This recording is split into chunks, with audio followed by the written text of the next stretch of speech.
من یونس شادلو، سردبیر گروه دفاعی خبرگزاری صدا و سیما، در این چند سال در تمام عملیات‌های وعده صادق جلوه اقتدار ایران و شکست هیمنه رژیم صهیونیستی رو به تصویر کشیدیم.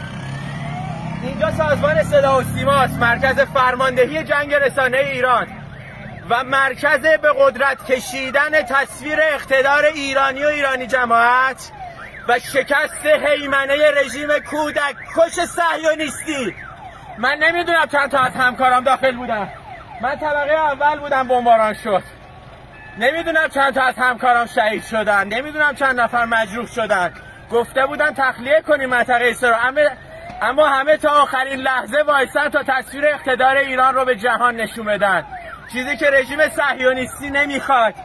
این ثمره نخواستنش. فکر کرده سازمان صدا و سیما رو بزنه چی میشه؟ بدترش رو میبینید.